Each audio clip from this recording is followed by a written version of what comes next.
Yo, Mr. 2020 and the Golden One dropping wrestling talk. Wrestling adventure storytelling, no fake news here.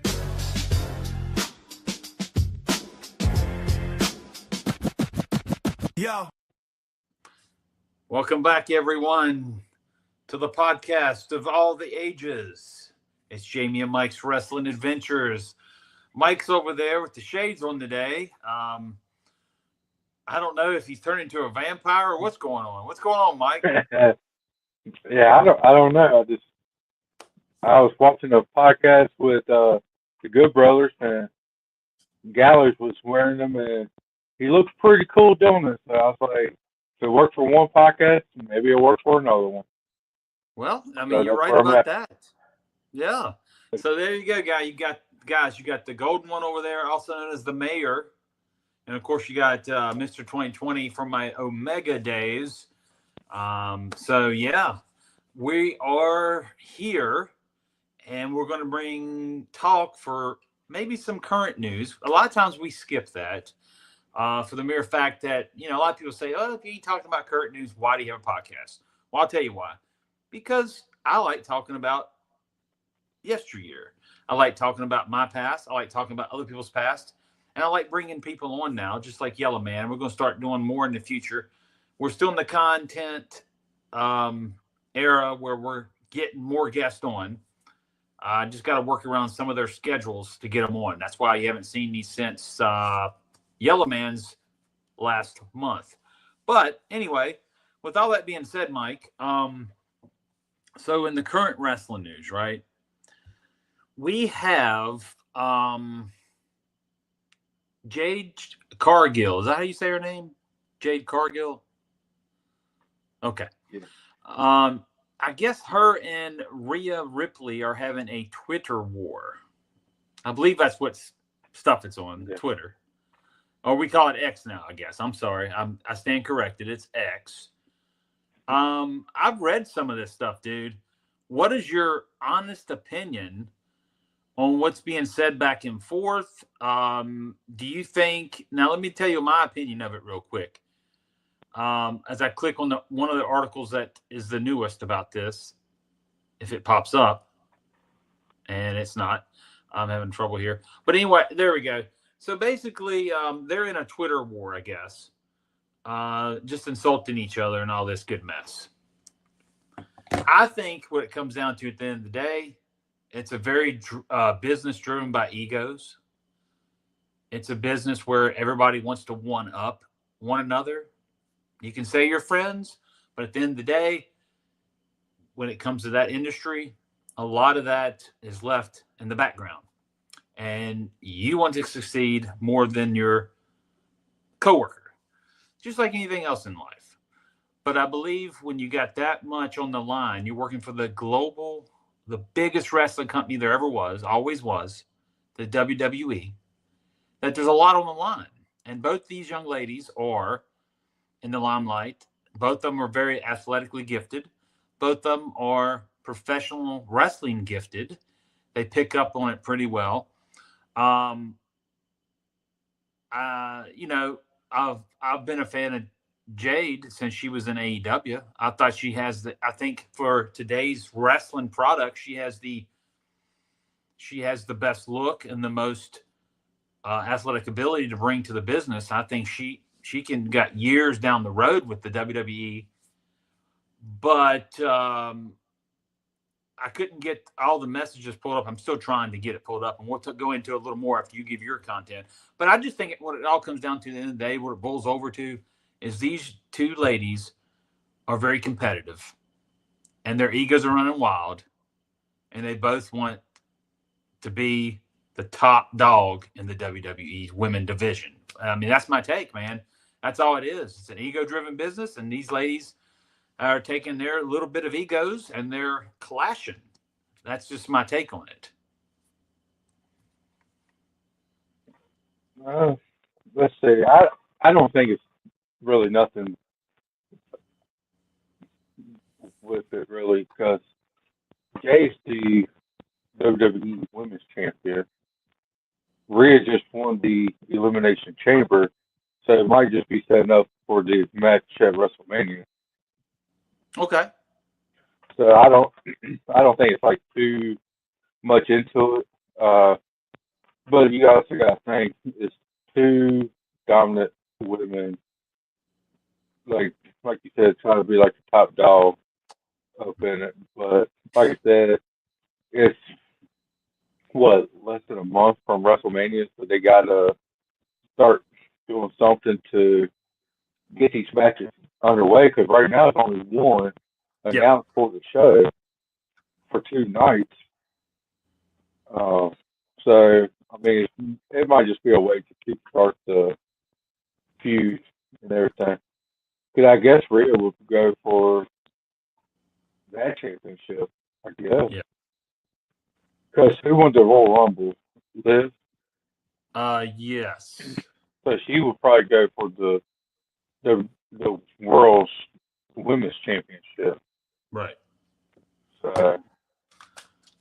I don't know. I think it's just a way to kickstart the feud. Because like I said, it's less than a month to and everything. So Oh, WrestleMania is in April. Yeah. yeah. So, I mean, it could be all a work, storyline driven.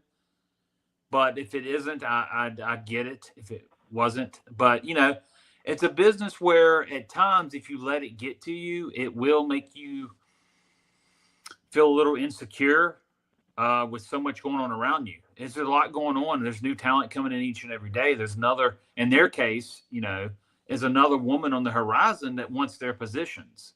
And you've always got to feel that in the back of your head that, hey, this person could come in and, I'm here today, gone tomorrow, because it's a business. That's the way it is. That's just the way the pro wrestling business is. You're there today, gone tomorrow. So who knows what's going on with that? You also got to think, Jade, the champion, she's probably got a chip on her shoulder because her title run, she defended like once or something so far. Okay. It's not really much of a title run, but she just got the championship, so maybe she got a chip on her shoulder, and probably like up in the corner, it's like, oh, Rhea's going to try to take my spot, but creators don't have a way for me to showcase what I got and everything. Right. Yeah. Because when she was in AEW, she defended the title.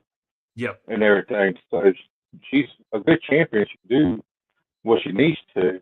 Yeah. But it just seems like they ain't showcasing her stuff yet. Right. Well, I look back at the way the women's wrestling has changed throughout the years, and this is talking, we can go back into the 80s, but we can go back just to when my period started, the early 90s. And when I broke in, even on the indies, you wouldn't see very, very many women wrestlers out there, right? On any of the shows that I did, you'd have a match or so, but you wouldn't have like 2 and 3 matches. Or at that point, by the early 90s, I think all the full women leagues were gone, like Glow and Women of Wrestling, I think had one.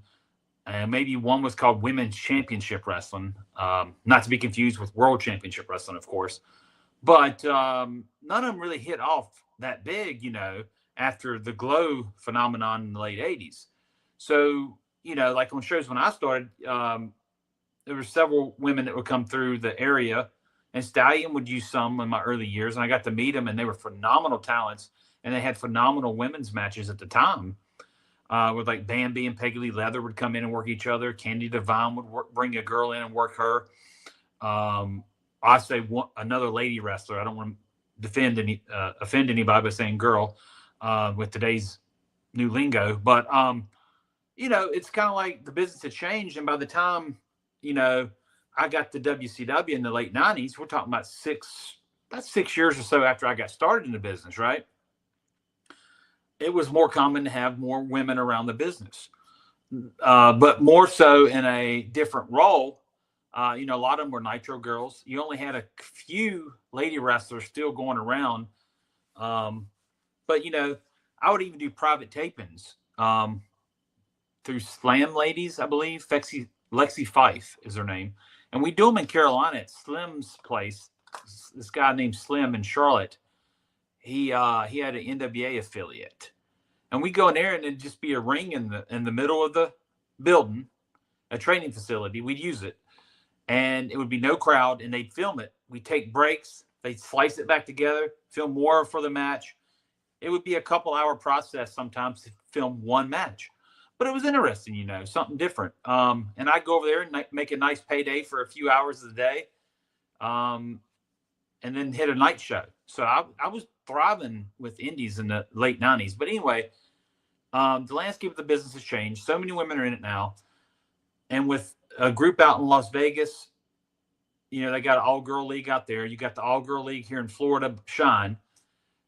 And I did that years ago. And I'm building up to a point here. And years ago, let's say, well, the podcast's been around almost 2 years soon, you know. And the early podcast, when I started it, I don't know if you remember, I brought up that I had refereed so many women's matches in Florida that I kind of got sick of refereeing women's matches. I don't know if you remember that. I probably told you in private if you don't remember that. And it was nothing negative. I got some negative feedback on that. People were thinking that I was. Yeah, you said it on the podcast, and they thought you was sexist and stuff. There you go. There you go. I think it was Mr. and Mrs. Anonymous. It probably was. I always get the one person that gives me, that heckles One me. person. But you know, and I had to go back and tell them that's not what I meant by it. It's just that I saw so many and did so many after, you know, they have full card, 10 girl matches a night, ladies matches. I'm sorry. I don't want to offend anybody again. That you saw so much. I did so many of them. I just didn't want to referee any more of them. And it was nothing personal, and I'm not sexist at all. I love women's wrestling.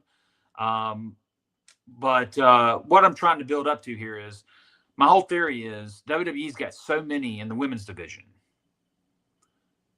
I think WWE could have their own show and product just for them to showcase their talents, and give them their just due. You know, just because there's not enough time, there's not enough product time, there's not enough TV time on Raw, there's not enough time on SmackDown, NXT, etc., to give all the ladies their spotlight. So if you gave them their own show, I'm not saying it's going to happen, but if they did, I think that would give them more just due and more of a feeling of, hey, you know, everybody feels more involved, you know. But because there's a lot of women talent nowadays compared to what it was in the early 90s. You know, it was a handful. Now it's, counting the indies, we're talking about hundreds and hundreds. Yeah. But landscape has definitely changed, Mike. But we're talking about when I started in 1993, what year are we in now? 2026. Yeah. That's over 30 some years, 33 years or something. That's a long time. And things are going to change. But you know, back in the 90s, you had Alundra Blaze, which everybody knows her as Medusa, great talent. You had Leilani Kai, Bambi, Peg Lee Leather, them girls I mentioned, Candy Devine,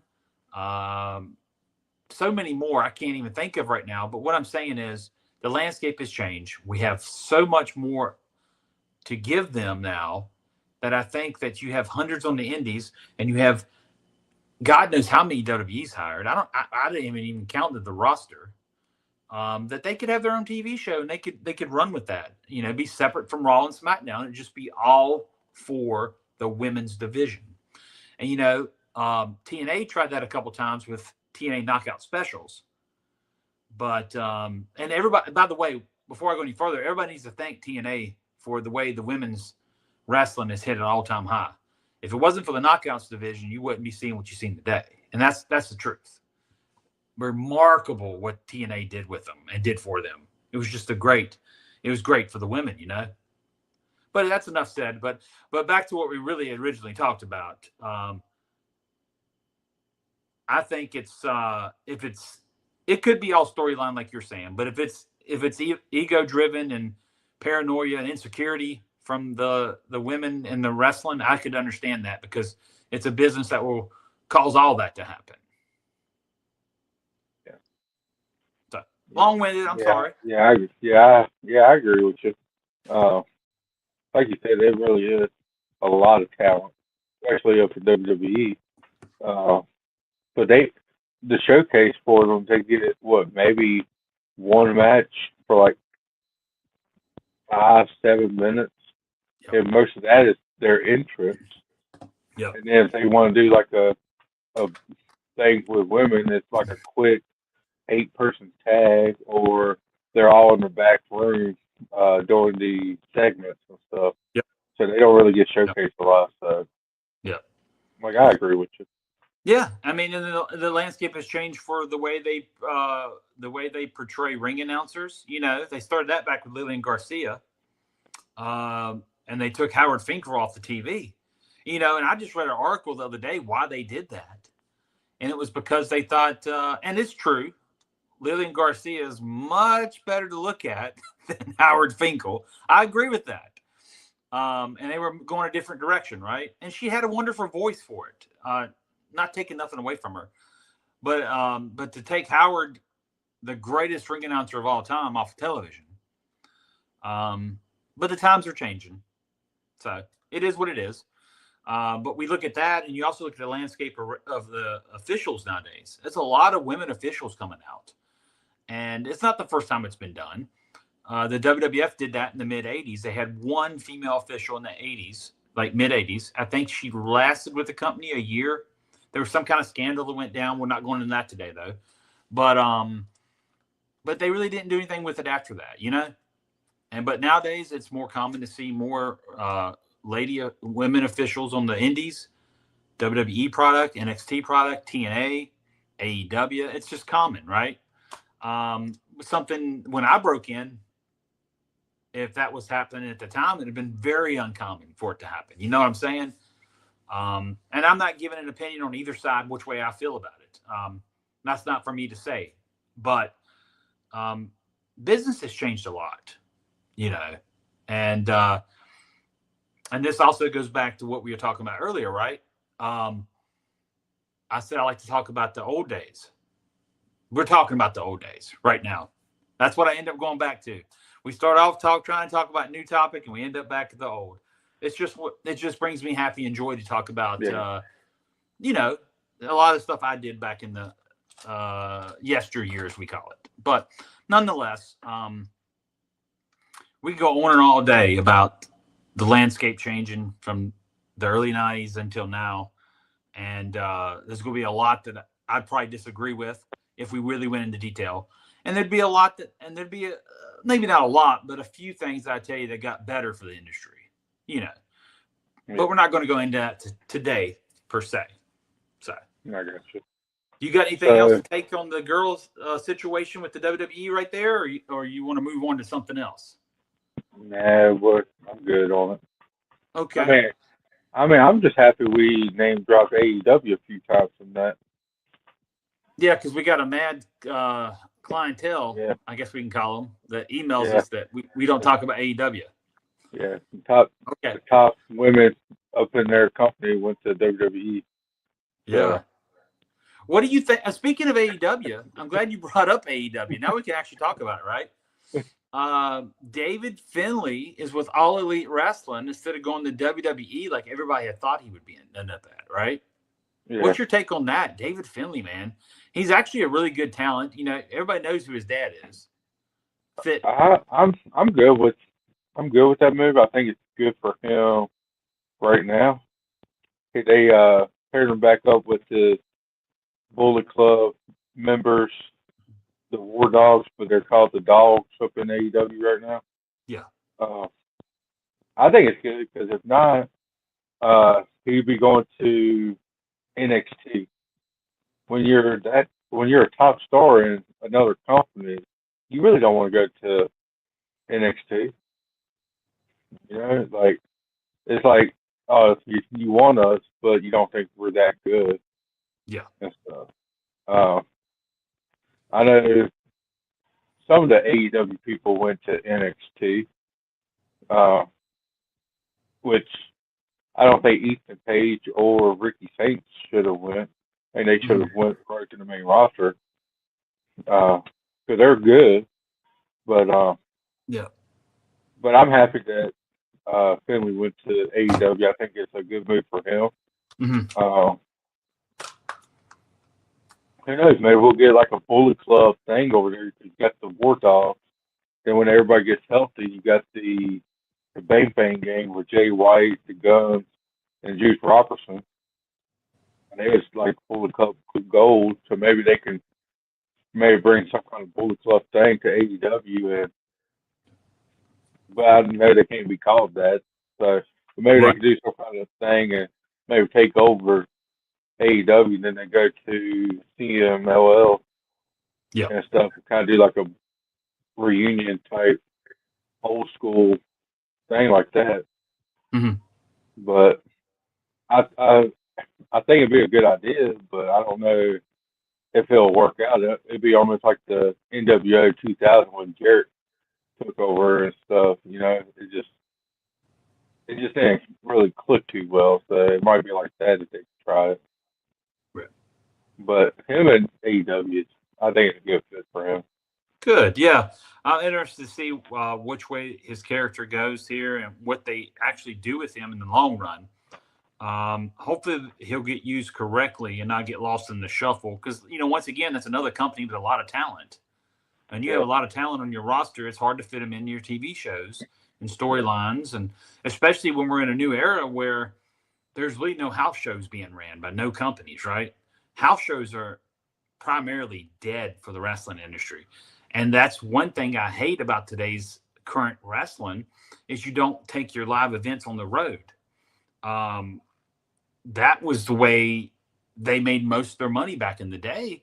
You'd set your TV up to get their rear ends in the seats in all these different arenas. And the house shows are so much more fun to go to watching than a TV all the time. Yeah, nowadays you got the big glitz and glam and the pyro and the this and that and the staging.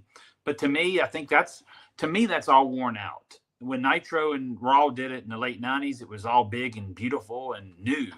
But now, to me, 30 years later or more, it's kind of like, let's do some house shows, man. Let's go back to some smaller arenas. Let's give all the people an opportunity to watch pro wrestling. Let's just not keep it on the have a Raw and a SmackDown every week and then a NXT taping. And then, oh, by the way, we have one pay-per-view this month. That's all they get. I mean, honestly, there's no house shows being ran. Yeah, I don't like this. The new formula is awful. But here's another thing you got to think about. They're primarily turning the products into a TV show. We saw the house shows declining in the WCW late days. I was there part of that. The house shows were declining. It was hard to get people into a lot of the seats at their shows. Maybe that's just the new way for pro wrestling to survive in a national level is to keep it primarily a TV show. And they're getting all their money and sponsorships and all this primarily for TV, right? And TKO's surviving off of that. Just like UFC's formula is every event is a PLE, right? A pay-per-view. Yeah. I don't like the new formula. But if you watched it over the years, it slowly did this. And here's where we are now. And but pro wrestling was everything I was taught and everything I watched in my younger days growing up. And when I got into the business, it was all about we got to get the people into to put them in the seats. So you got to have a compelling storyline and something to interest them to get them into the live events, not just worry about who's watching at home. Yeah. Because let's just look at the variables here. Yeah, you got Raw on Netflix. They're selling the Netflix product every month. Netflix is making a ton of money. They're involved. But if you could fill out the arenas on the house show loops, packed out, sold like it was in the late 90s into the early 2000s, your problem solved. You wouldn't have to worry about your TV making your revenue. But we're apparently in a new era of TV revenue overshines putting butts in the seats because we know how much ticket prices are at some of these big TVs and PLEs. They're astronomically high for the average consumer. That's one thing I hate about today's wrestling. It's just too high for the consumer to go to it live, and it's all TV. Yeah, There's a couple things I don't like about it. One, so AEW, they did do house shows, right? And then you can see like the sloppiness from the wrestlers because they're not doing the house shows. They're not keeping. They only did like one show when they first started, so people was getting injured and stuff. WWE was doing the house shows. They was doing whatever, and their moves and stuff looked better. It didn't look so sloppy because they had that extra work. They had the extra training, stuff like that. So the house, uh, the loops and everything, I think it's better because it's like you said, it's really more money for them.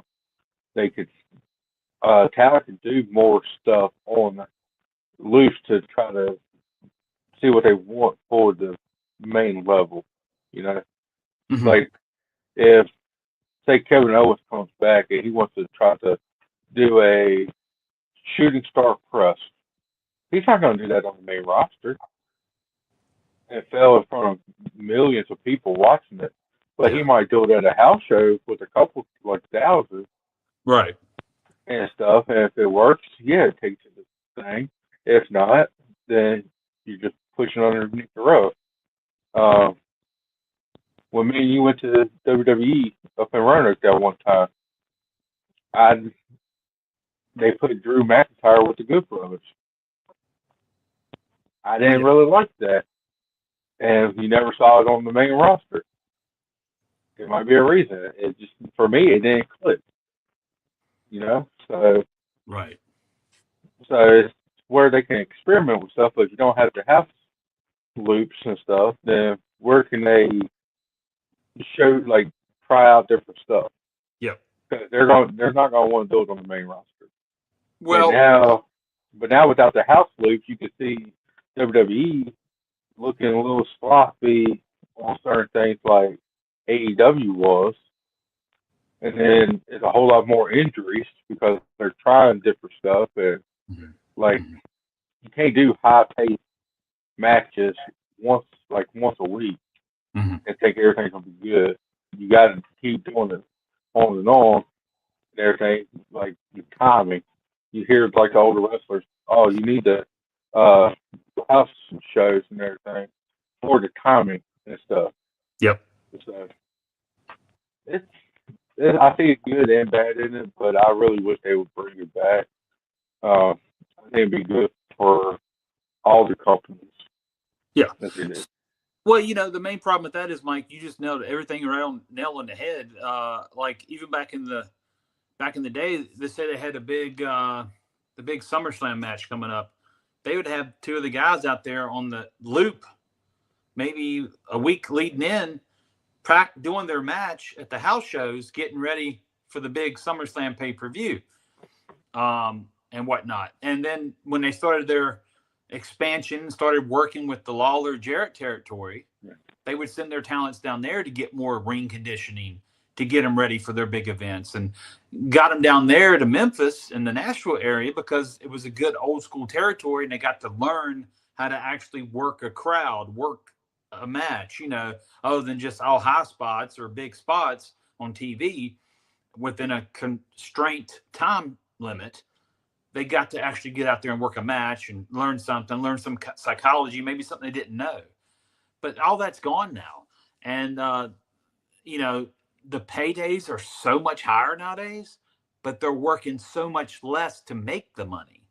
And it's, power to these people, power to everybody on that roster. If you're making a really great living and you're only working the TVs, hey, I'm applauding you, because it used to not be that way. And, but it shouldn't be that way. I'll say that as well. It shouldn't be that way. We should be going to these, they should be having one house show loop every friggin' week, whether it's 2 or 3 shows leading into Monday, like they used to.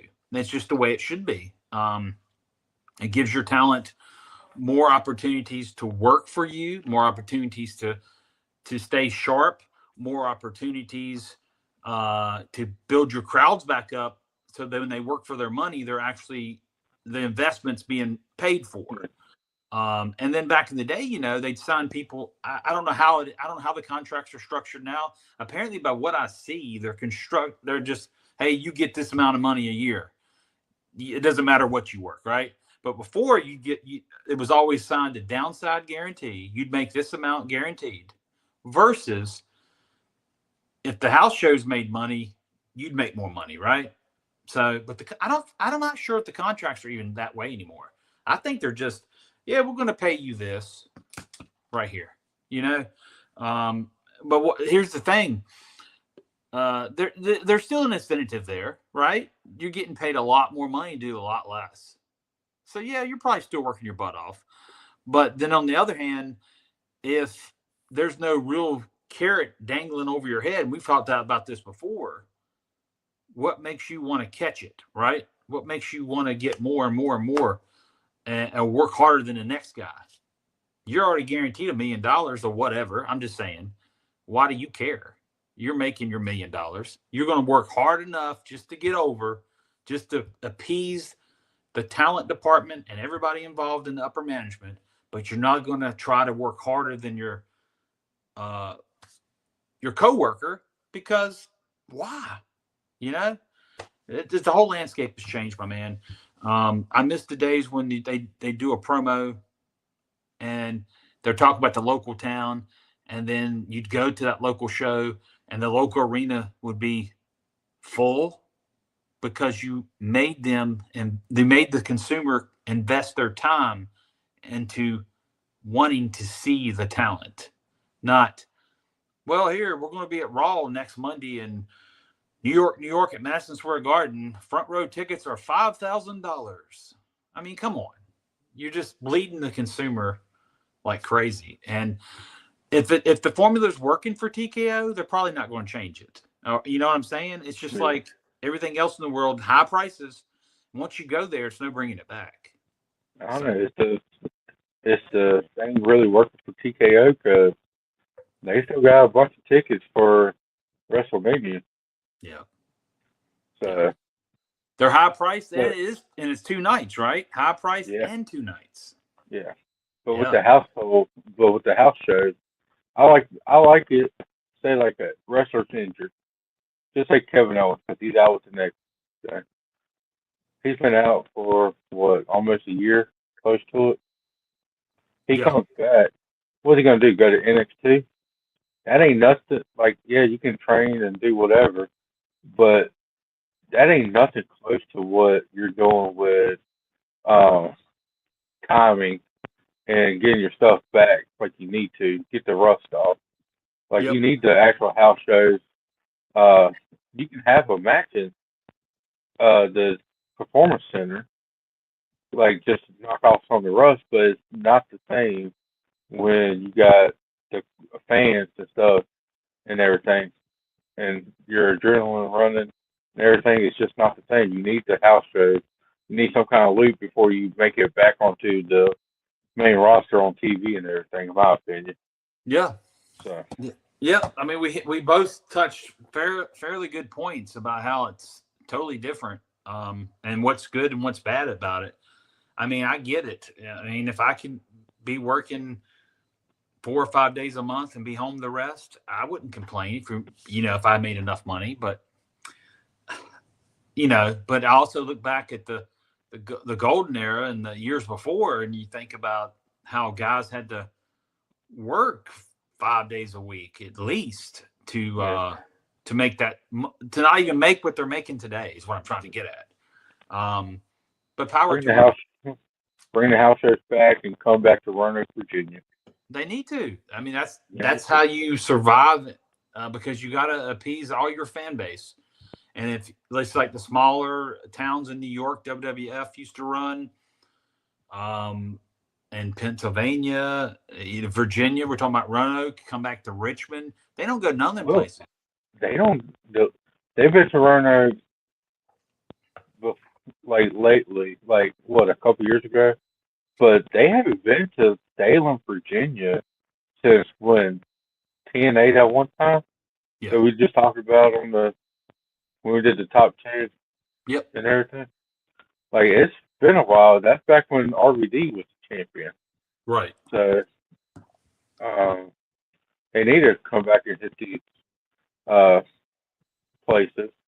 But that's probably why we like independent wrestling so much. They do come around to the small people like places and stuff, and you can go to a good show for a good price.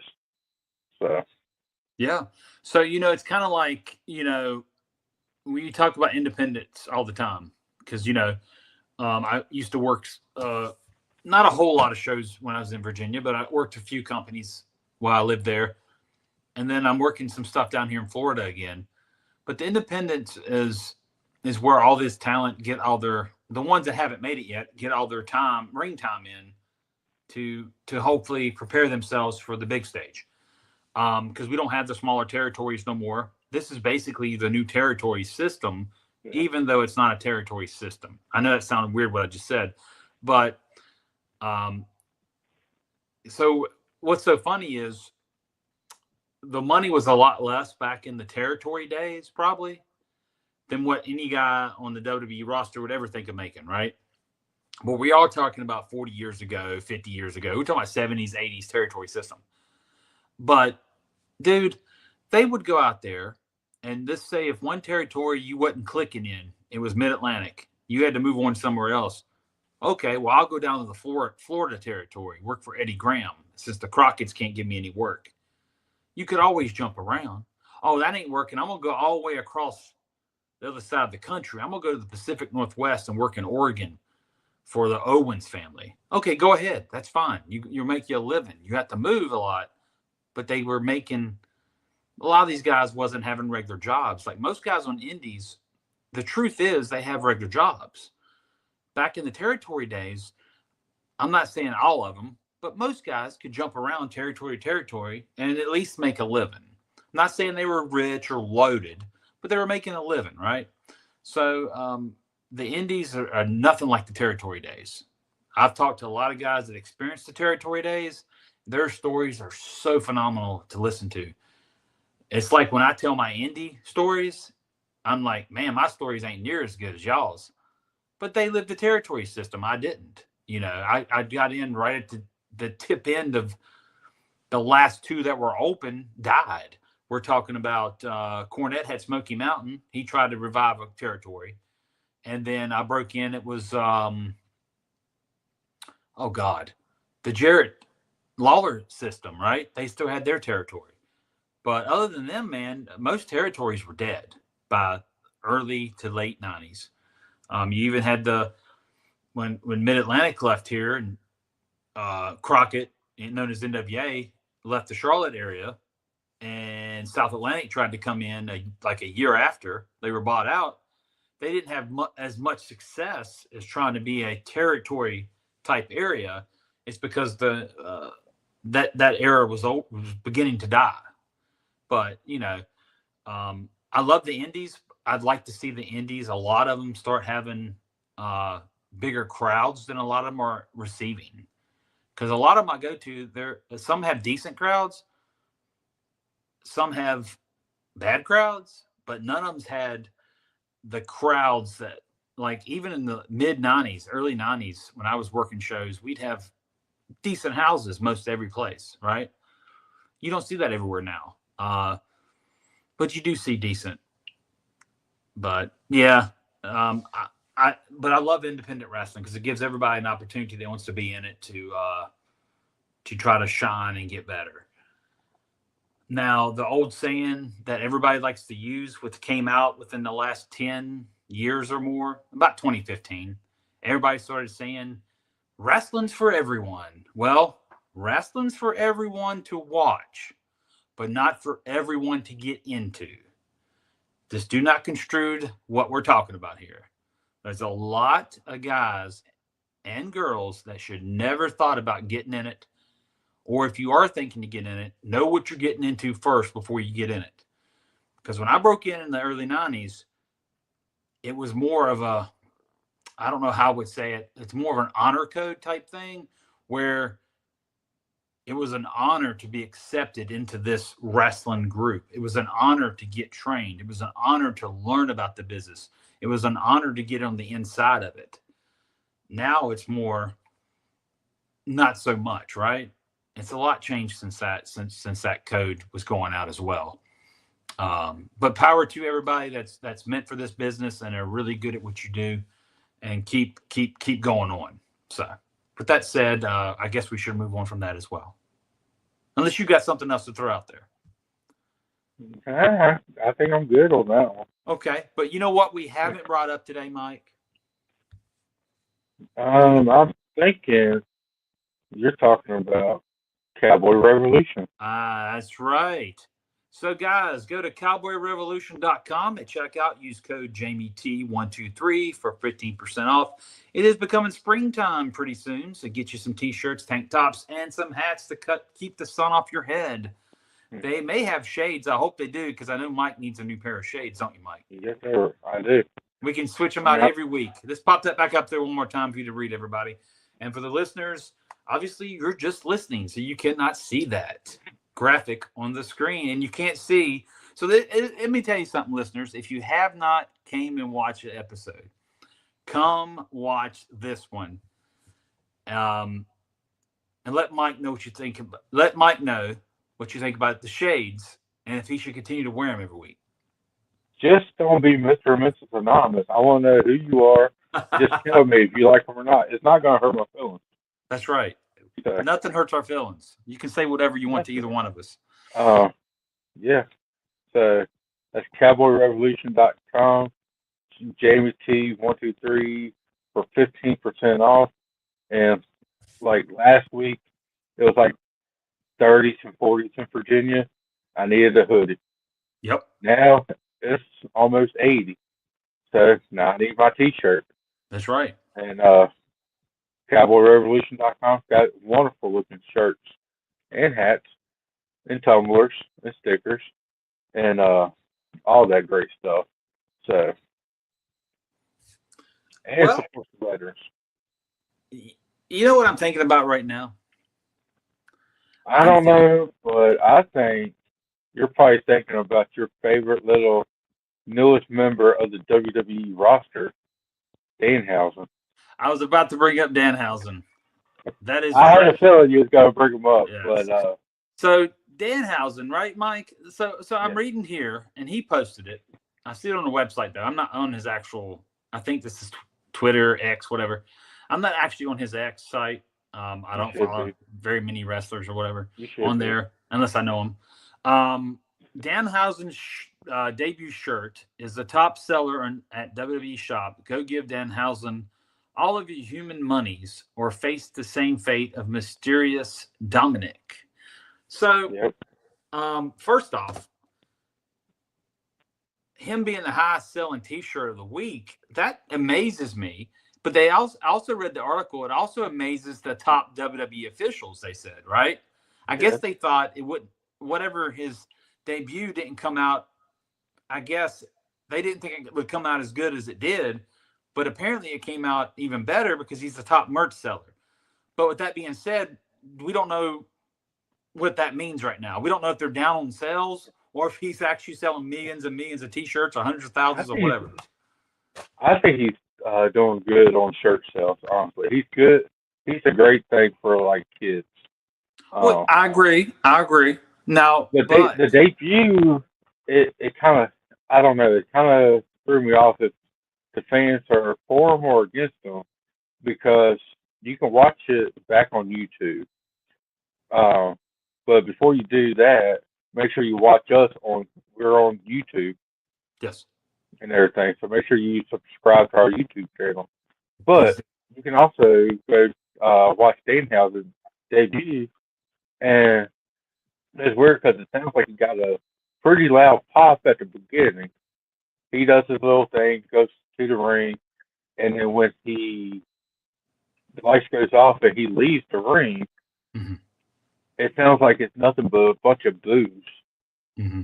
So I don't know which way feels good, it feels bad.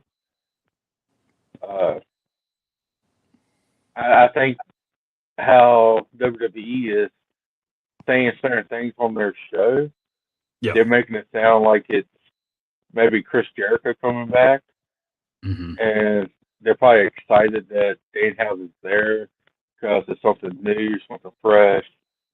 But then when it's not Chris Jericho, no matter what, everybody's all disappointed. Yeah. So, Yep. I mean, it could be that, it could be anything, but it's just weird how it sounded like there was a pretty good pop at the beginning, and then a bunch of boos at the end when the lights goes out and stuff. Mm-hmm. So, Yeah, I've watched it a couple times. Now, your honest perception of when you first saw it, they come out, I believe it was Aldis and Pierce. They open the crate. They see a coffin, and they're like, okay. And they walk off. Okay. But at that point, being we heard rumors, we already knew who it was. yeah. Now, I was just curious. I've only seen a little bit of his work, so I really can't critique him too much. I've only seen a little bit of his stuff in AEW, right? Yeah. And I always thought, yeah, whatever. It's not a bad gimmick, right? Now, to me, the whole thing of it, when he comes out, he has the dancers. And then he comes out, but he just comes walking out, really doesn't do much, does the point or whatever, slaps a couple hands. I guess he's getting the babyface thing over best he can for the year 2026. And then he gets in the ring, and they really don't do much, do they? They just make a circle or something around him, and then he does his point. The lights go out. Big poof of smoke. The lights go out. Oh, he did give teeth to somebody. Who did he give teeth to? Michael Cole. Yeah, Michael Cole. And that was it. And then it goes dark and they're gone. So, your honest opinion, did you like his debut the way it came off? Or do you think they could have done something even better with his debut? Or is that about what you expected? I think they could have done something better. I don't say this, don't take it the wrong way. I expected this debut for AEW or TNA, like the smaller promotions. Mm-hmm. But for WWE being bigger stuff, and you kind of had this crate for, 2-3 weeks? Yeah. And you kind of hyping it up, like you could have done something bigger with it. Yeah. Even if it was somebody in the ring talking smack or something, him coming down doing his bit would have been better. Yep. But with his character and stuff, I mean, it wasn't bad. Like for him, it was decent. Okay. But for WWE standards, I thought it could have been a little bit better. Yeah. It came across to me as a little. What word am I trying to use here? Basically, it came across lackluster. Well, yeah, there's a word I can use. I was going to use another word, but lackluster can fit this. Okay, thank you. That and just a little. Have you ever seen the movie High School Musical? Yeah. Okay. It seemed a little. Yeah, it seemed a little bit, like you said, small for a WWE production. And that's not. I'm not knocking on his character. I'm just knocking on his debut. And yeah, was they doing? I wonder if they did the dancers because I don't remember them in AEW. He was in there a few times. I don't remember them. Yeah. Wasn't. But one of the dancers, the one that was kind of in the front, is his wife and everything. Mm-hmm. I wonder if he just mostly did that for his debut to get her on TV. I think that I won't be honest. And WWE may be happy with his debut 100%, but I think when all this is written on paper, they went through the motions during the day because the arena they go over some things like that. They'll practice things. Maybe with the arena, nobody in it, it came off a little better than what it did. And this is, and once again, I'm not in the current wrestling, the inside of the current wrestling industry, right? I really have no say. And a lot of people may not even like or care what my opinion is. And that's okay. Just like I don't care and like what a lot of people's opinions are on anything. I'm the same way. But I just think that it may have came off better with no one in the arena. And then when they actually went through, instead of a rundown, they actually went through the true act of it. It didn't come off the same way they wanted, is what I'm portraying here. And I could be totally wrong. I would like to hear from someone that was more in the end on that and see what their opinion was. But you probably won't. You'll probably hear talent go, "Oh, this is great. Dan Hassan's here." But that's their job. They're supposed to promote their company and promote their new talent. And I heard he's a real likable guy.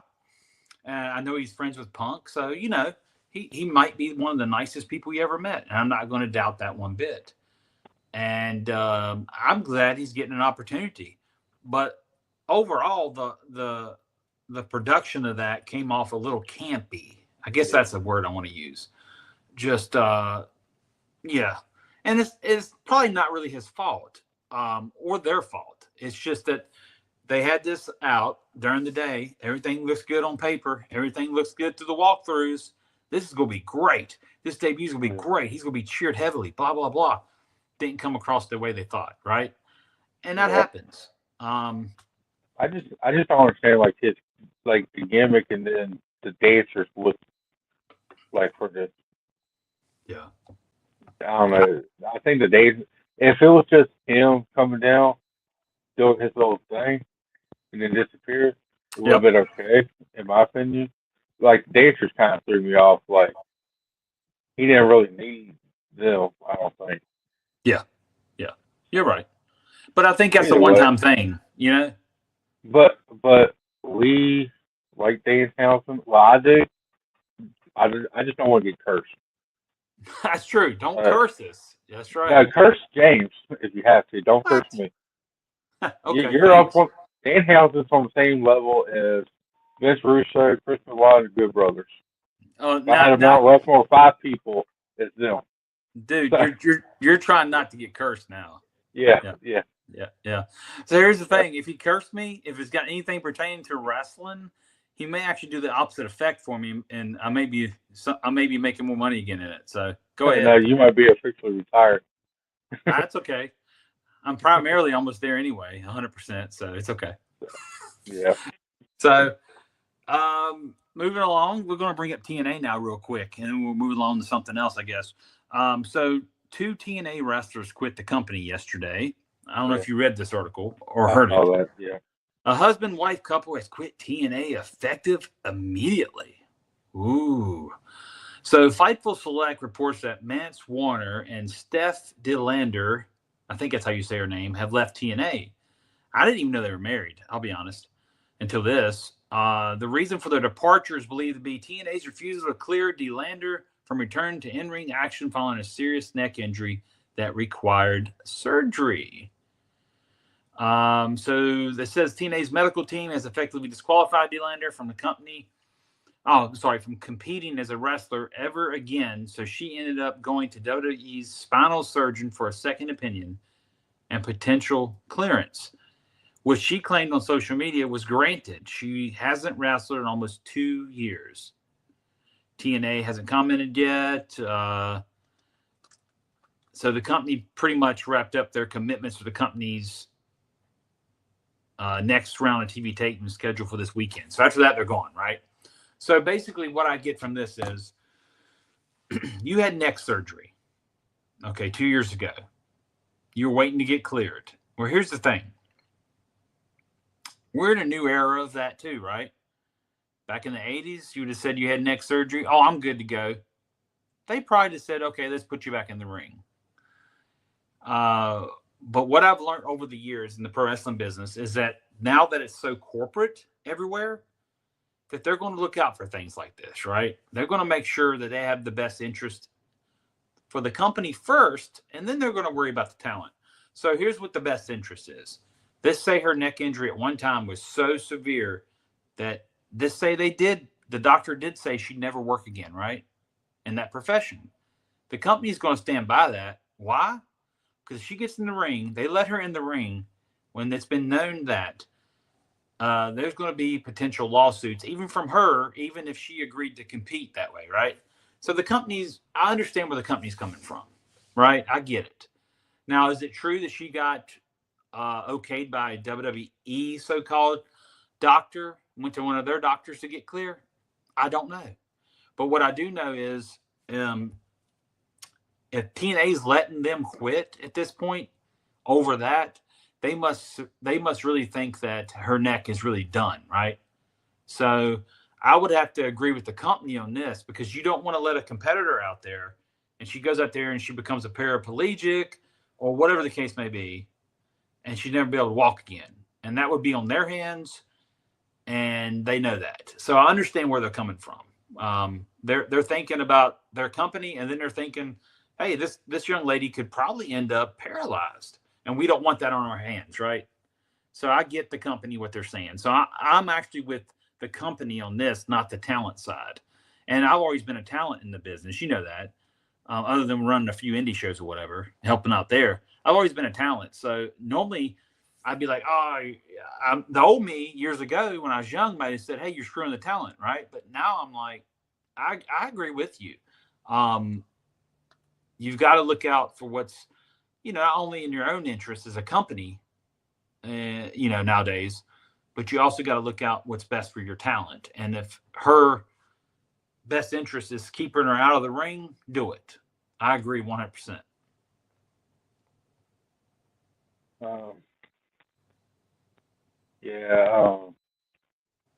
don't know. It's just if TNA and WWE's got a working relationship, I don't see why one would say no, one would say yes to that. You would think they would try to share notes on something serious that's a neck injury. Mm-hmm. But I think she worked at NWA before TNA, mm-hmm. and she was pretty good there. But what was her husband's name? The guy. Mance Warner.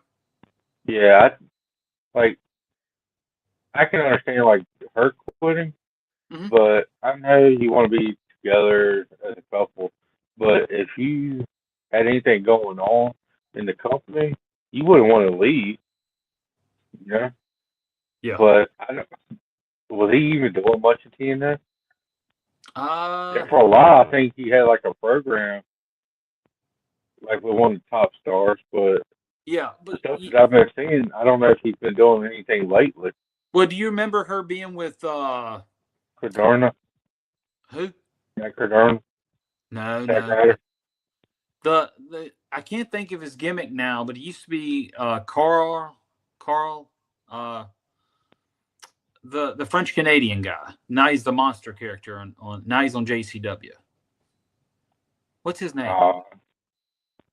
I'm having such a brain fart right now. I know she was with Zack Ryder too, but he came into. But he basically took his spot. Yeah.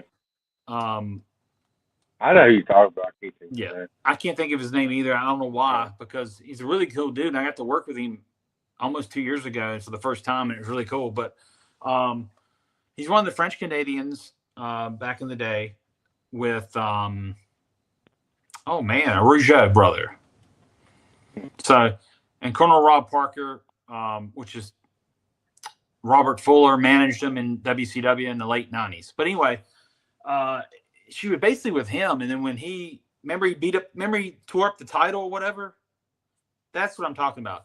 And then he quit TNA, and then PCO now. PCO. Thank you. Yeah. I don't know why I couldn't remember that. So I couldn't think of it until you said you put the title. So PCO, when he quit, Mance Warner came in with her and took his spot, because Mance Warner was in MLW, Major League Wrestling. So if it wasn't for the problem with TNA and PCO at the time, Mance may have not got his decent run, in TNA. But that's who spot he took. So I don't know. I liked Mance in MLW because I used to watch MLW back in the day a little bit. But now I've lost track of a lot of stuff. But I haven't really saw much of his TNA stuff. But I do know that, Yeah, I just don't remember a whole lot of. I know he had a title run in TNA. Then Yep. after he lost the title, I don't know if he did much. I know he had a couple matches here and there, but Yep. I don't really remember a whole lot after that. So maybe he just after they wouldn't clear her, he's like, all right, let's just quit. They're not going to give me a push Hmm. for putting me on TV. Let's just quit and try something else. Yep. Yep. But I don't see them going to WWE though. They might go to AEW, Hmm. but I don't know if I see them going to WWE. Yeah. But I don't know. You're probably right though. I think they probably fit into maybe a AEW, maybe on the yeah, Ring of Honor roster. yeah, Because once again, we talk about that all day long. These companies have so many on the rosters. yeah, Um, it's crazy, right? Because when I did get signed by WWE back in the day, developmental, I guarantee you we had 80 people counting wrestlers, referees, men, women, everything, right? 80 people on the roster just in one area. That's developmental. That's your Florida yeah, Championship Wrestling. This ain't in NXT yet, and that's a lot of payroll. yeah, That's a lot of bank, man. So only so many spots, and when you're basically, I don't even know what we can consider a major company nowadays because the landscape's changed for that too. yeah. Do we consider AEW number 2? Do we consider TNA number 2? Do we consider NWA in the rankings, the top 3 or 4? Who knows? But it's a lot Like I different. said, NWA had a TV deal. I'll probably put them up in the top three for sure. Yeah. Maybe two. Their product is just so good right now. I have to catch Like up on I, their. like honestly, if they had a TV deal, I would definitely put them up above AEW. Yeah. I just think their product is a lot better.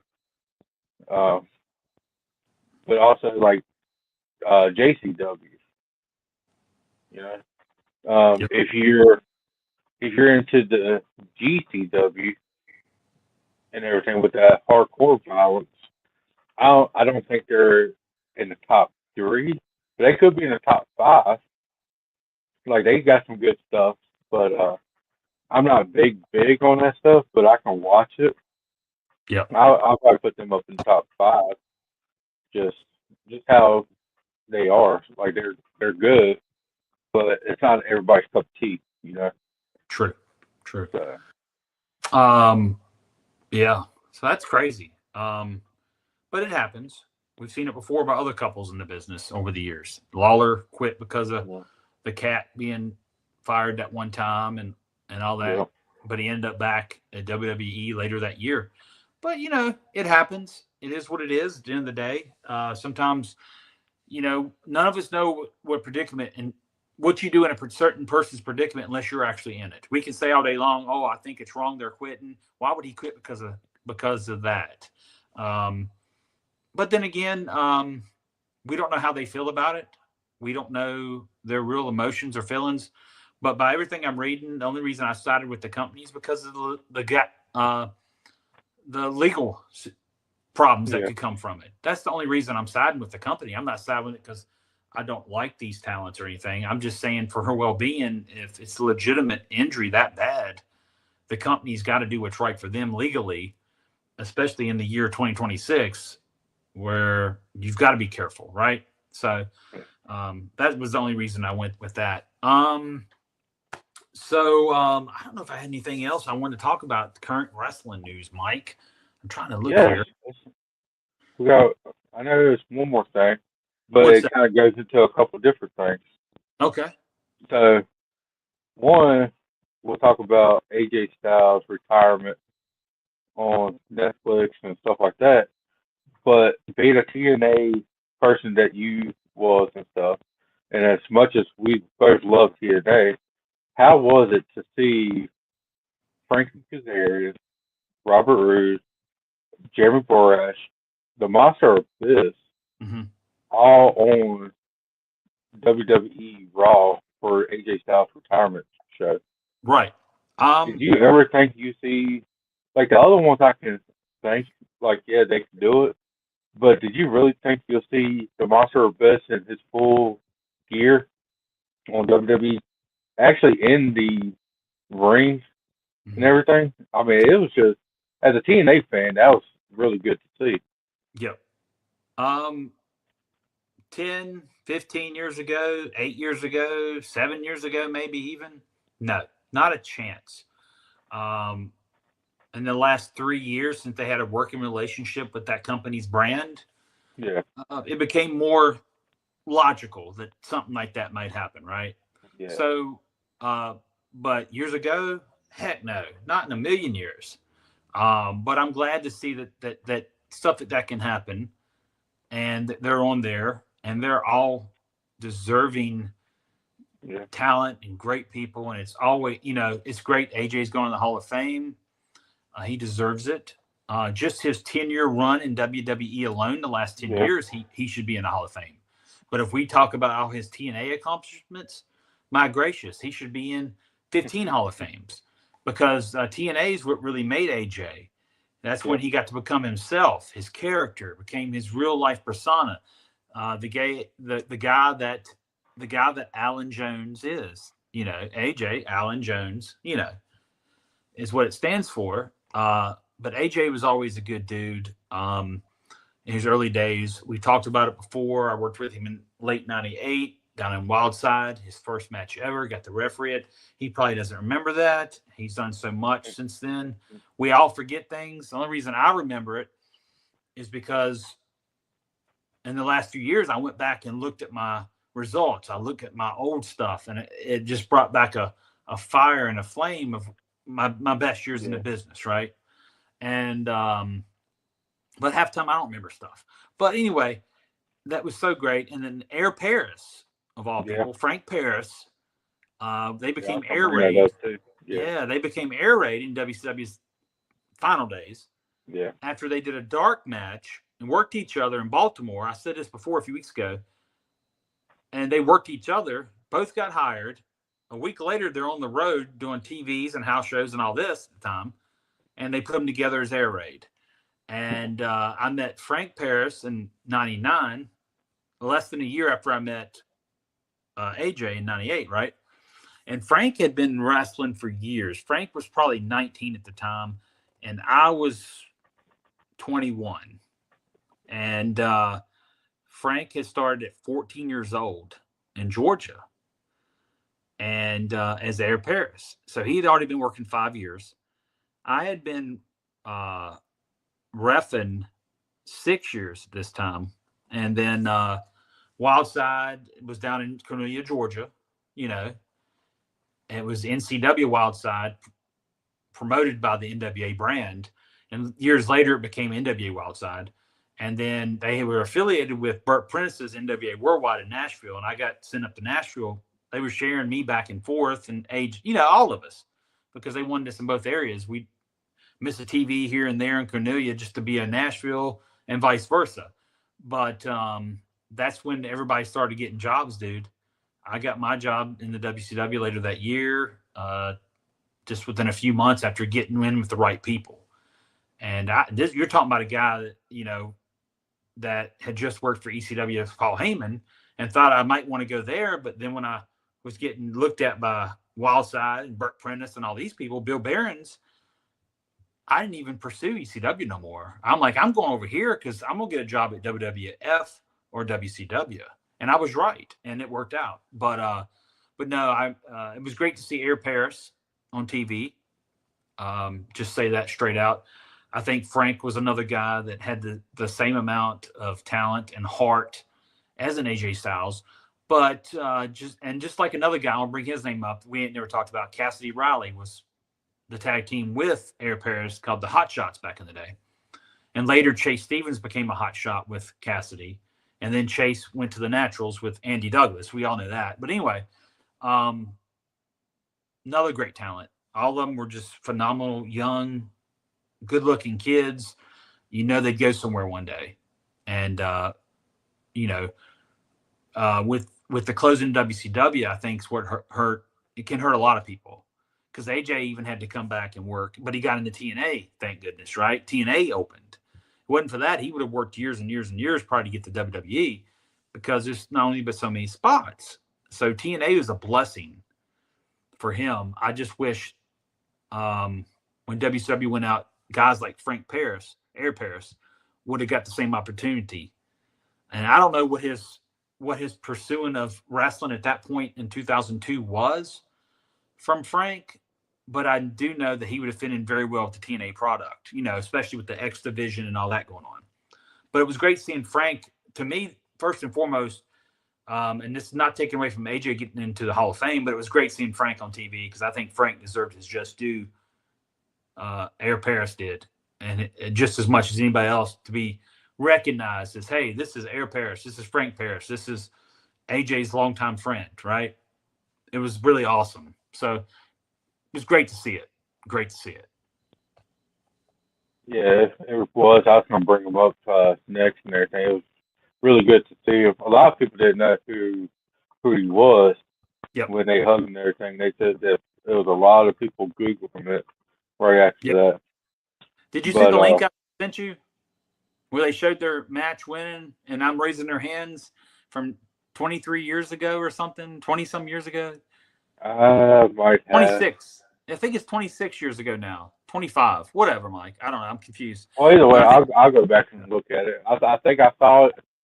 I think you sent it a couple weeks ago, like right after that. So it was like this day in WWE history or something. Yeah. Yeah. So that was really cool. But the greatest thing that I saw was when the Good Brothers showed back up on WWE TV. Yeah. I mean, when I saw that, I was like, I think I was more excited about that than I was AJ Styles going into the Hall of Fame, because you knew he was going into the Hall of Fame. Like, it was just a matter of time. I didn't think it would be this year. I thought it might be like next year, to like a couple of years or something. Right. But seeing the Good Brothers back on TV as where they need to be was like, I thought I'd never see it again. So seeing them on there was really great to see. I enjoyed it. I watched their little clips on YouTube a lot. Then I went back and rewatched this podcast on YouTube, where you can watch it anytime you want to. That's right. On YouTube.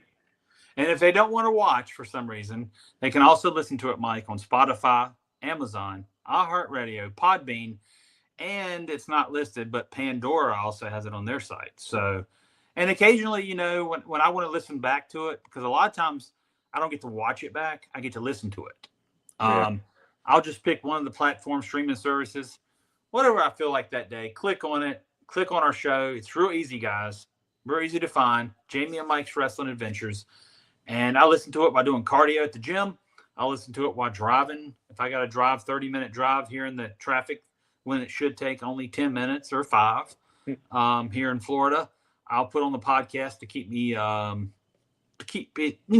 know what we're talking about and see what we can make better or for the listeners out there. So it's real easy, guys. If you don't want to watch it on YouTube, go to all the streaming platforms and give it a go. I'm telling you, if you haven't listened or watched but one show or something, there's many on there to go back to in the history and listen to them all. And if there's something that we haven't talked about, bring that up to our attention at the email.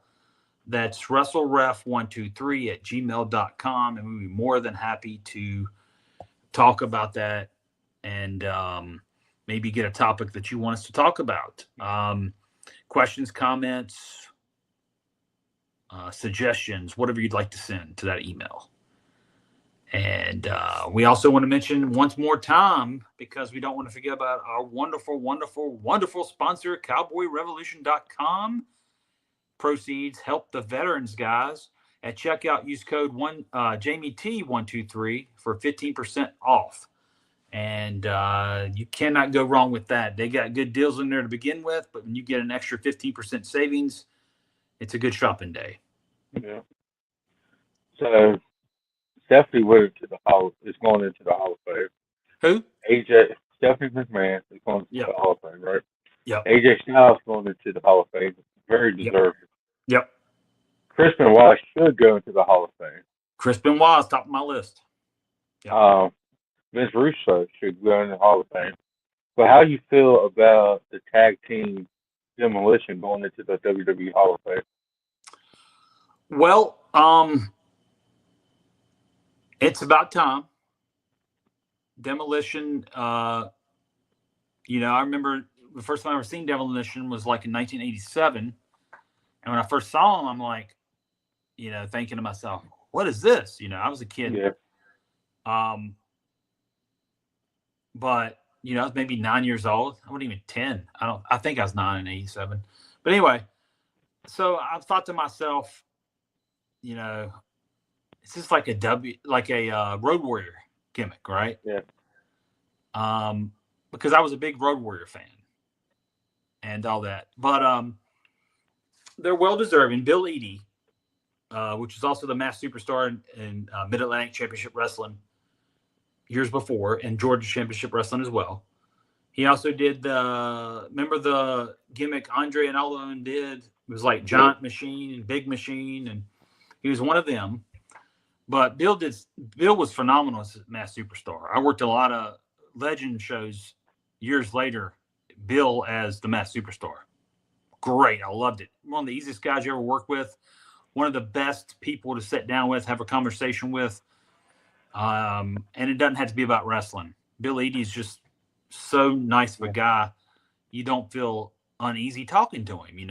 A lot of guys will come across as, already don't want to talk to this guy. He's a jerk, right? But not Bill Eadie. Bill Eadie, one of the sweetest, nicest guys you ever met. Well deserving of the Hall of Fame induction. Should have happened years ago. Not sure why it didn't. I heard some rumors why it didn't. Don't want to speculate, but should not have took this long. But I'm really happy for him. And then when you talk about Smash, he had the Russian character. I don't know if you remember that. Crusher Khrushchev with Ivan and Nikita. He left Crockett over. They lost Crusher because of, which his name's Barry Darsow. They lost him over pay disputes. Crockett did to the WWF, and he became this big, phenomenal tag team with Bill Eadie. So what's Crockett's loss is, at this point, McMahon's and WWF's gain. So, but I love Barry Darsow. Also worked with him in the late WCW days. He was doing some other character at the time. I think it might have been his golfing character. Do you remember that one where he'd come out with a putter? Okay. I don't remember his name, but it might have went by Darsow only. I can't remember. But he was a really good guy to work with. Finally got to work with him in the late WCW days, Saturday night tapings. And I met his son. We both had went through developmental here at different times, but we actually met each other at some indie shows here. And I got to meet his son. His name's Dakota Darsow, and Dakota was a really good guy. I think he moved back to Charlotte now. Dakota's back in Charlotte, but no, both these guys, man, well overdue. It's just a blessing to see that they're giving back to these guys, because life's unpredictable, and it's nice to put guys and girls into the Hall of Fame that deserve it before something happens to them and you're putting them in after they're gone. I'm not saying that's disrespectful, but I think it's greater and better to have them in there before that time happens. So it's a blessing that these guys are going in. And if we're talking about tag teams that deserve it, and they probably won't go in this year because you got Demolition as a main tag team act, but the Nasty Boys deserve to go. I know Brian's been a little unhealthy the last few years. And I pray that he gets a lot better than what he's been going through. Me and Brian are really good friends, but him and Jerry both deserve to go into the Hall of Fame as a tag team. There's been speculation that the Hardy Boys could go in as a tag team. Probably not this year now. I would suspect that if you put the Hardy Boys in there with Demolition, it'd be too much of two great tag teams overshadowing each other. You should keep just the one, But the Hardy Boys, even though they're still active competitors, they deserve to go in there one day. All the stuff they gave us with the TLC matches and with Edge and Christian and all the years of stuff that they gave to the business. And I know them way before they even made it. They just worked really hard and good guys. But it's going to be a Hall of Fame to watch. That's for sure. With the Demolition going in, and you said Stephanie's going in. Yeah. And what was the other one going in? AJ. That's right, AJ. Why did I even ask? Don't forget about AJ. We just talked about it too. Yeah. But when I get so talking about different people, sometimes I forget things at the moment. But yeah, AJ. Yeah, there's no way you couldn't put AJ in the Hall of Fame. Yeah. But I want to see him going. He's not in TNA's, right? No, he said he didn't want to go to any Hall of Fame until he retires. So who knows? Maybe he goes into it this year at what's their main one? Bound for Glory or Slammiversary? Bound for Glory is around with that. I think historically Bound for Glory time is when they do the Hall of Fame. So that's probably when they might do AJ. So he can go to 2 different Hall of Fames in 1 year. That's good. But he deserves both of them. That's the thing. Yeah. He definitely deserves TNA for sure. So yes. Yep. But it's just what you think. It's no wrong answer on this. Mm-hmm. And we talked about it because there's a podcast of you and Julia popped up on my earbud at work, and we was talking about y'all was talking about 1 year that the Good Brothers got cut, and I called you and like why they get cut, and you said it's because it's the spring cleaning, mm-hmm. and that happens after WrestleMania. WrestleMania is around the corner. Yep. Who do you think? I know it's about a month or 2 away for the spring cleaning, but who do you think could be on the chopping block? Because it's going to be a bunch of. Do you have any ideas of who you think will be not really being used and be like, oh, we need to save money? Well, here's the thing: has that stopped? Did they do a lot of spring cleaning the last couple of years like that? I think so. Like, okay. I don't think it was like at one time. It's like they do like a big amount and then they do a couple here and there. Yeah, and a lot of them have been the NXT talents too. Yeah, the last time was NXT. Yeah, but that's when they kind of combined the 2 companies, WWE and UFC together. So, do you think we're going to see a spring cleaning, or do you think don't know? Because they want to make more money, save money. Yeah. So you got to think they're going to have to get rid of, I think, a good amount of people. Yeah. But I don't know who's all on the roster to even think about it. Because, like you said, it's so many people. Yeah. Yeah. And we haven't seen Sheamus in a while, have we? He got injured. Did he? Okay, I didn't know about that. Okay. His shoulder. It was during the John Cena's tournament. He was one that got injured. That's right. I thought it was a storyline and everything, but apparently it was real. So sorry, Sheamus. I do remember that now. You was lying about it, but my bad. I just thought it was really good selling. Right. But I do remember that now that you brought that up. I really don't know. I don't know who to speculate because, it was widely known years ago that, certain times that they would release people. But that a lot of that's changed. The timetables on when they do things or how they do things. It might be mid-June and they decide to get rid of a few NXT talent now, right? Yeah. Or maybe like, oh, this guy ain't doing nothing. What are we paying him for? He's been at home for 8 months. And, so it's hard to say. And being that I'm not an avid watcher no more like I used to be years ago, sometimes somebody will say, hey, did you see this? I'm like, no, I didn't see it. So I don't even know who's who and doing what. Does that make any sense? Yeah. But I wouldn't be surprised if there's a few gone after Mania, like a week or two after. I could see that, but I don't know who. Whether it's going to be maybe an NXT talent, or if it's maybe a roster talent that they're not using as much. But I would not put it past that we see some coming up. Not at all. Not with historically being history done that way. Well, maybe we'll get rid of a couple referees and bring in the youngest and only redheaded referee in WCW history. That's right. That went there and kind of ran them out of business. I did. Jimmy Tucker.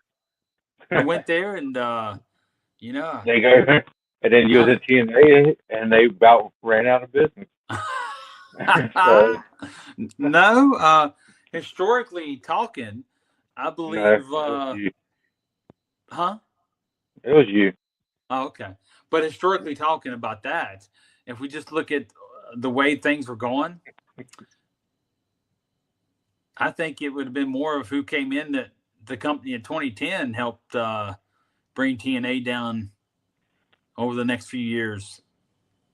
And that was not me. Rob Van Dam. I don't think Van Dam. Van Dam was a good addition. I liked, and even like the ECW guys that came in. They had Dreamer and they had Raven. That was good.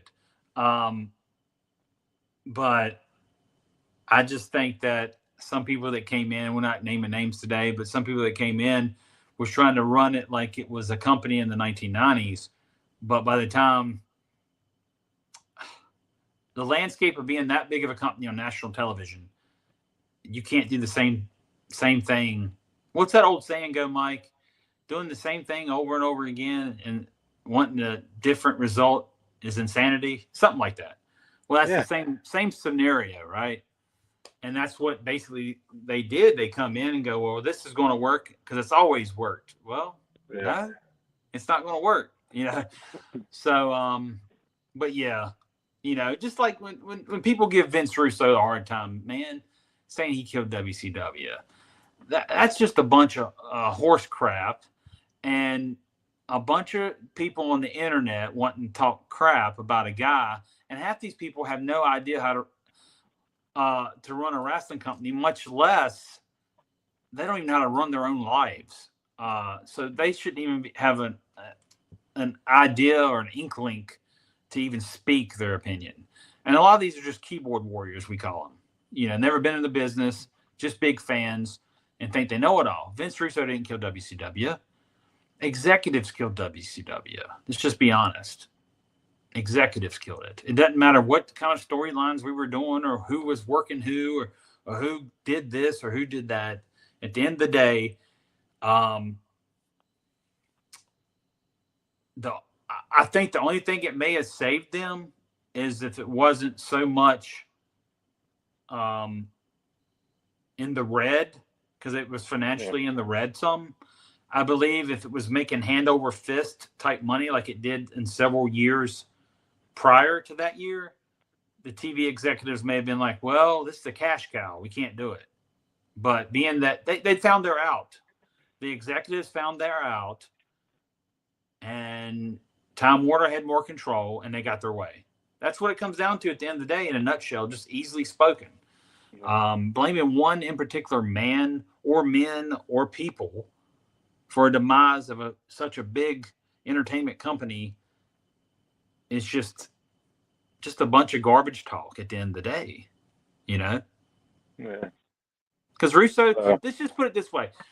It's like throwing a piece of spaghetti on the wall to see if it sticks, to see if it's done, right?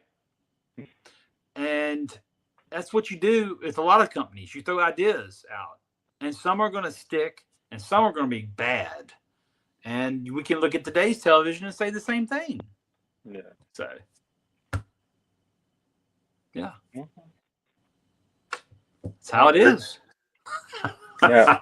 We can't talk about Russo and Chris Benoit too much because Mr. or Mrs. Anonymous might get upset and send another threatening email about not watching this anymore. You're right, but we haven't gotten from But them. we need to. I think we need to apologize to for. Mr. and Mrs. Anonymous. I Okay. think we hurt their feelings. Okay. So we at Jamie and Mike's Wrestling Adventure. If you want, I'll take care of the apology. Go ahead. I'm gonna hear this. Yeah. Go ahead. Me and James, Mr. 2020, and the Golden One at Jamie and Mike's Wrestling Adventures apologize to Mr. and Mrs. Anonymous that we did not talk about Vince Russo, Chris Benoit as more than we did on today's episode. I think they both need to go into the Hall of Fame. Chris, what he did was wrong. We know that. I don't think personally he thinks he did it. Go Google everything if you don't believe me. And I think they need to go into the Hall of Fame. Chris needs to go on his ability and his work ethics and what he did for the wrestling business. Russo needs to do it because he had a great mind for the business. No matter if he did or did not kill WCW, which he did not. Mm-hmm. Jamie Tucker did. Okay. But we apologize. And next episode, we will talk more about Russo and Chris Benoit. Because it's WrestleMania season. It's Hall of Fame season. So we are going to keep talking about them until they go into the Hall of Fame. That's right. So hope you accept our apology, Mr. Please do. Mr. or Mrs. Anonymous. That's right. At least leave us an email and let us know if you're a Mr. or a Mrs. We need to know. Yes. Because I'm getting tired of saying Mr. or Mrs. We have no idea what what sex you are, which it doesn't matter. It's just we want to know how to refer to you so we don't disrespect you. We don't want to offend, we don't want to offend you. Yes. By calling you the wrong thing. That's right. That's right. So I agree. So I think we hit a lot of topics today, my man. It was all new stuff, which is kind of surprising to me. We hit a couple back in the day because I went offline a little bit, like always, go off subject or find something else to talk about. But I think it was a really good podcast, guys. If you let us know what you think about today's podcast, let us know if you like it or don't like it. And there's the email address on the screen. If you are just a listener, I will repeat the email address for you. It's WrestleRef123@gmail.com, and that is WRESTLEREF123@gmail.com. That way you will have it right up and down the middle, just like I call matches. And email us at that email. And we'd be more than happy to discuss what you said or asked or whatever it may be. Also, with that said, Mike, we got to also mention these guys again. We love Cowboy Revolution. Go to cowboyrevolution.com at checkout. Use code JamieT123 for 15% off.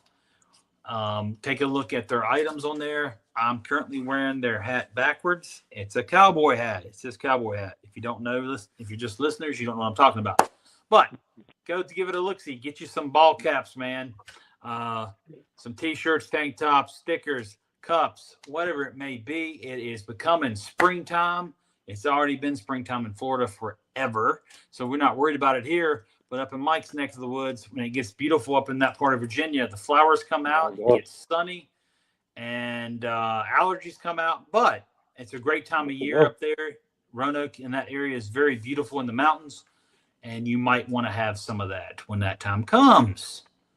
So, Mike, you got anything else to throw at us before we head out for the week?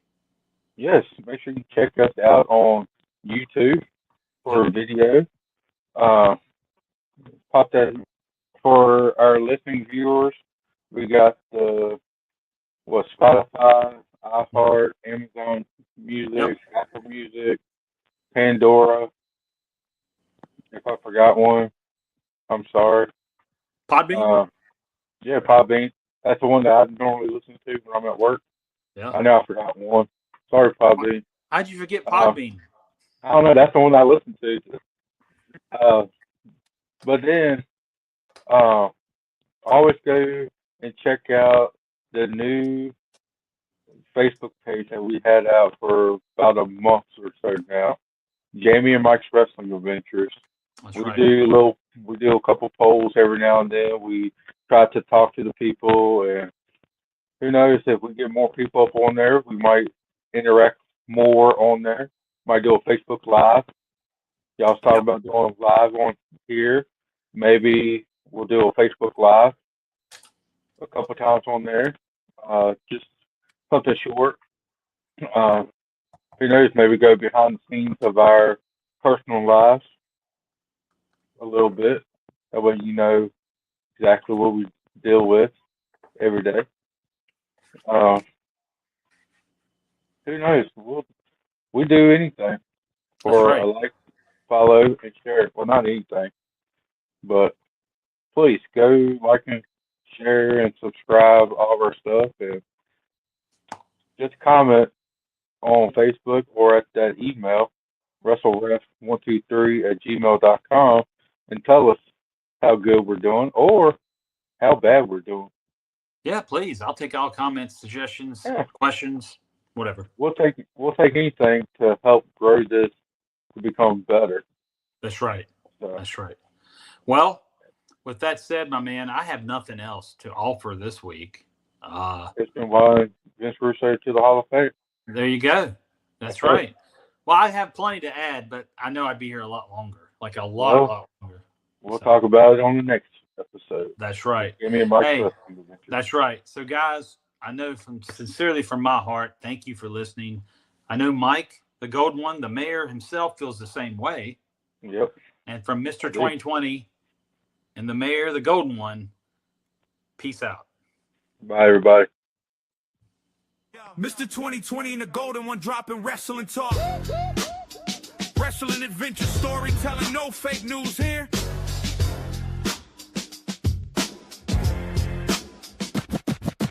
Yo, Mr. 2020.